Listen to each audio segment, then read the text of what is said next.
ऐसे जब 20 साल पहले मैं खड़ा हुआ था ऐसे किसी ऑफिस में जाके, तो मुझसे पूछा गया था कि क्या है। किसी डायरेक्टर के असिस्टेंट ने पूछा था क्या है। मैंने कहा एक्टर हैं। बोले दिखने से तो लगते नहीं हो एक्टर हो। तो क्या होता था कि इंडस्ट्री में हमेशा ये चलन था कि एक्टर हीरो जो होता है वो 6 फुट का होता है और गोरा होता है और लंबा चौड़ा बल्ले छल्ले होते हैं। मतलब हम तो बस ऐसे ही चले गए थे, ऐसा ऐसा ऐसा समझता था वो। और शिप्रा, मैं ये आपको यकीन दिलाना चाहता हूँ इस चीज़ का कि मेरे खुद के रिश्तेदारों ने भी, जब मैंने उनसे इच्छा जाहिर की कि मैं एक्टर बनना चाहता हूँ, तो उन्होंने भी मुझे डीमोरलाइज किया कि पहले शक्ल तो देख ले अपनी। क्योंकि 5 फुट का छोटा पतला दुबला सा आदमी, काला कलूटा, मुझे खुद को पता नहीं था कि इंडस्ट्री में मेरा क्या हाल होगा। बट एक जिद थी, एक जिद थी। और हजारों लाखों, मतलब सालों साल से इंडस्ट्री में सिर्फ यही चलन था कि एक्टर तो, हीरो तो जो है ऐसा होता है। लेकिन इन सब ऑड सिचुएशंस के बावजूद भी गए। एक चीज मेरे दिमाग में थी कि जो सब कर रहे हैं वो नहीं करना है, तो अलग क्या करूं, अलग क्या होना चाहिए। उसके लिए ट्रेनिंग की ज़रूरत थी, जो मैंने नेशनल स्कूल ऑफ ड्रामा में आके ट्रेनिंग ली। 3 साल मैंने एक्टिंग की पढ़ाई की वहाँ पे, और अपनी एक क्राफ्ट के बारे में समझा कि एक्चुअली इस पर्सनैलिटी में अगर मैं लोगों को इम्प्रेस करना चाहता हूँ, उसके लिए एजुकेशन की बहुत ज़रूरत है। या जो भी आप काम कर रहे हो उसमें क्राफ्ट, उसका एक्सपर्ट होना बहुत ज़रूरी होता है। ऐसे ही हवा में नहीं कि जैसे पहले होता था, अरे यार तो बहुत खूबसूरत दिखता है, फिल्मों में जाके काम करना शुरू कर दे। ऐसा नहीं, किसी चीज़ को बारीकी से जानना, उसके लिए ट्रेनिंग की, एक्सपर्ट्स की, एक्सपीरियंस की ज़रूरत होती है। तो मैंने ट्रेनिंग ली नेशनल स्कूल ऑफ ड्रामा से, और 2000 में मैं पहुंच गया मुंबई। मैं कॉन्फिडेंट था बिकॉज ऑफ माय ट्रेनिंग। मैंने ट्रेनिंग ली थी और अपनी क्राफ्ट के बारे में बहुत अच्छे से जानता था मैं, और उस चीज़ का सिर्फ कॉन्फिडेंस था मुझे कि आज नहीं तो कल, कल नहीं तो परसों, या 10 साल या 20 साल या 30 साल, 30 साल के बाद नंबर ज़रूर आएगा मेरा। मैंने कभी भी अपने को टारगेट नहीं किया, टारगेट नहीं दिया मैंने कि अगर 2 साल ट्राई करके देखता हूँ उसमें, अगर हो गया तो ठीक है, वरना कोई दूसरा फील्ड अपना लूँगा। ऐसा कभी नहीं। जिस चीज़ का पैशन होता है, जज्बा होता है, अगर आप दिल से चाह लो ना, तो पूरी दुनिया झुक जाती है उसके ऊपर। उसको पूरा करने के लिए पूरी कायनात एक हो जाती है कि इस आदमी की जिद के लिए, इस आदमी की जिद के आगे झुकना पड़ेगा। और पूरी दुनिया झुकती है आपकी जिद के आगे, लेकिन आपको जिद्दी होना पड़ता है। आपको बहुत सारे सेक्रीफाइस भी करने पड़ते हैं, क्योंकि ये आपने चाहा है। परीक्षा देनी पड़ती है आपको, जितना बड़ा इम्तहान होगा उतनी बड़ी परीक्षा भी देनी पड़ेगी। आसान काम नहीं है। छोटे छोटे टारगेट बनाएंगे तो छोटों में निपटारा हो जाएगा। हमेशा अपने आप को टारगेट बढ़ा दो। तो उसके लिए हमेशा अपने आप को अनकंफर्ट जोन में डालो कि जो इम्पॉसिबल है उसको पॉसिबल करने की शिद्दत, पैशन आपके अंदर होना चाहिए, वो हो जाता है। ऑफ कोर्स स्ट्रगल में बहुत सारी चीज़ें सेक्रीफाइस करनी पड़ती हैं, क्योंकि खुजली आपको हुई है, आप ही को मिटानी पड़ेगी। मेरी मदर जो है ना, एक लेटर लिखती थी मुझे हमेशा। तब मोबाइल नहीं आए थे, पेजर आए थे। तो पेजर यहाँ पे लगा के चलते थे हम लोग। जब उनको मालूम हो जाता था कि भाई बंदा जो है ना थोड़ा सा फ्रस्ट्रेशन में है, डिप्रेशन में है, क्योंकि काम नहीं मिल रहा, तो मेरी माँ मुझे एक लेटर लिखती थी। उस पर लिखती थी कि लिखने के बाद एक लास्ट में लिखती थी कि 12 साल में कचरे के दिन भी बदलते थे, तू तो इंसान है, तेरा दिन भी बदलेगा। तो उन सब चीज़ों को देख के कोई एक शेर, कोई एक कोटेशन, कोई इस तरह की जो मोटिवेट करती है, जो लाइन्स आपको, उनका रहना, उन पे बिलीव करना बहुत ज़रूरी होता है, क्योंकि वही चीज़ आपको मोटिवेट करती हैं आगे बढ़ाने के लिए। और जब ख़राब वक्त होता है आपको, वो लाइन्स, वो पोएम्स, वो सारी चीज़ें आपको संबल देती हैं, मजबूती देती हैं, ताकत देती हैं। कि लाइफ ना हमेशा अपने आप को लाइफ में पुश करते रहो और पैशन के साथ जिस भी आप काम में हो, जो भी आप काम कर रहे हैं, उसमें पैशन के साथ लगे रहना बहुत ज़रूरी होता है।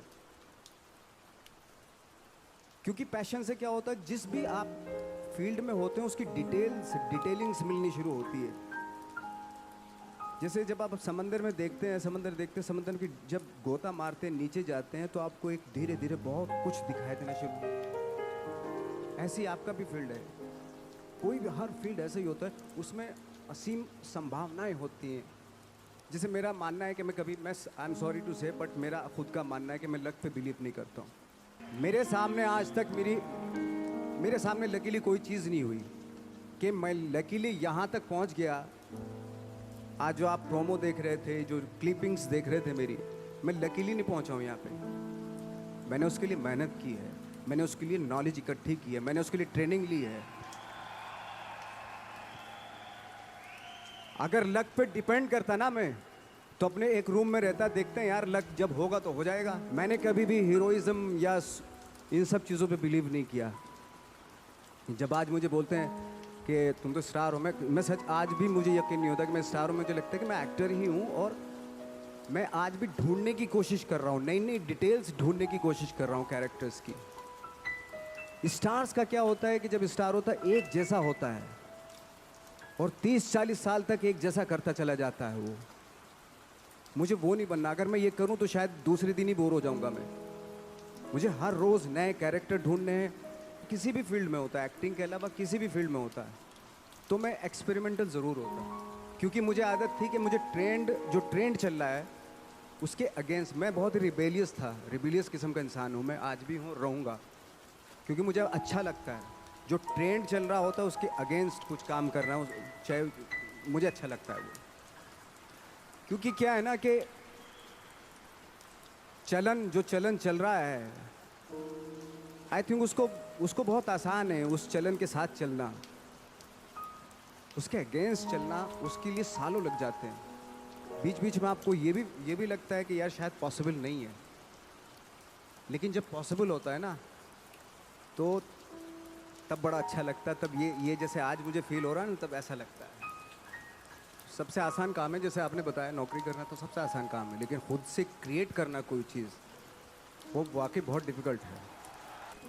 क्या होता है ना कि सरकारी नौकरी मिल गई, बस अब कुछ नहीं चाहिए, पूरी ज़िंदगी गुजार देते हैं, क्योंकि मिलता रहेगा, वो सो हटाएंगे तो नहीं, आपको मिलता रहेगा, सरकारी पैसा आता रहेगा आपके पास। लेकिन खुद से जब करते हैं ना, तो उसको करते हुए बहुत दिक्कतें आए, डेफिनेटली बहुत दिक्कतें आएंगी, क्योंकि खुद का कुछ क्रिएट कर रहे हैं आप, और क्रिएशन में हमेशा प्रॉब्लम आती है। वो आसानी से नहीं हो जाता, कोई भी क्रिएट चीज़ आसानी से नहीं हो जाती। आपके आसपास मुझे लगता है कि मोटिवेट करने वाले लोग होने चाहिए, आपके दोस्त ऐसे होने चाहिए जो आपको मोटिवेट करें, आपकी बातें सुने। ऐसे लोगों के बीच में रहिए जो आपको हर वक्त आपकी बातें सुने, आप चाह क्या रहे हो, क्या सोचते हो आप, उसकी रेस्पेक्ट करें।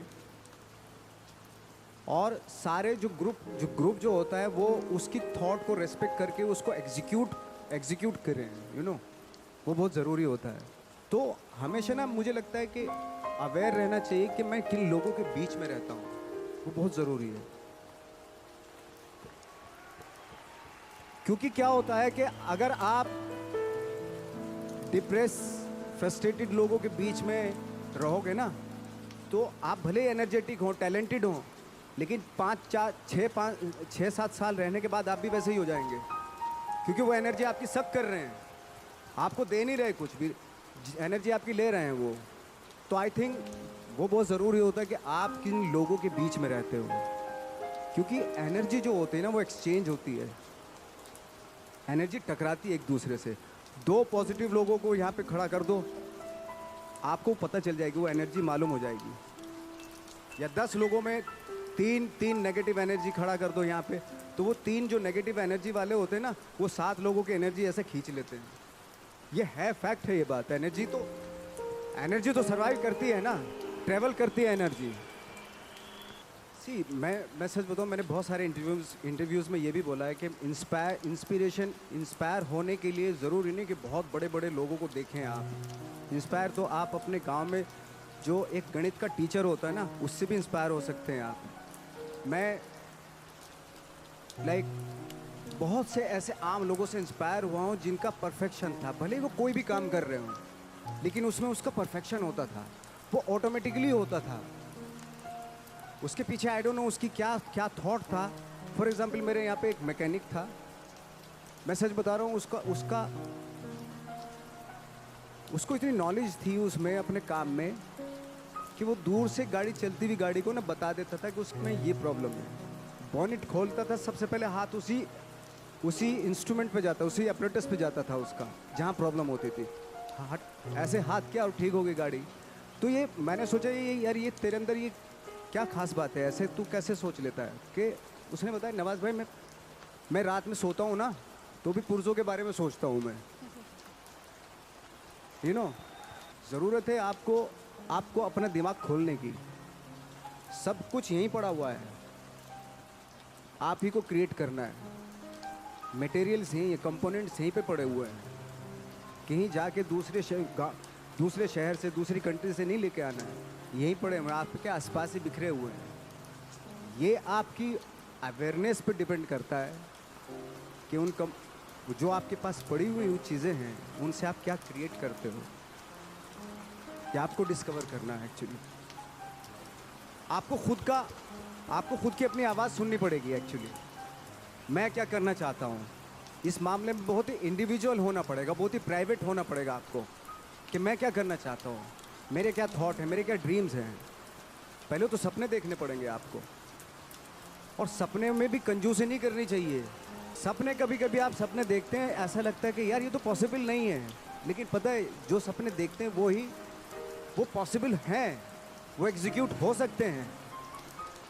पहले सपने तो देखना शुरू कीजिए। जो भी आप काम करें, वो काम आपके बाकी ब्लड में होना बहुत ज़रूरी है। उसके लिए मैडनेस होना बहुत ज़रूरी है, बेशरम बनना पड़ता है, बहुत ज़रूरी है। कहाँ जाएगी सक्सेस के लिए ना बेशरम बनना पड़ता है। ऐसा बन जाओ कि सक्सेस भी शर्मा जाए।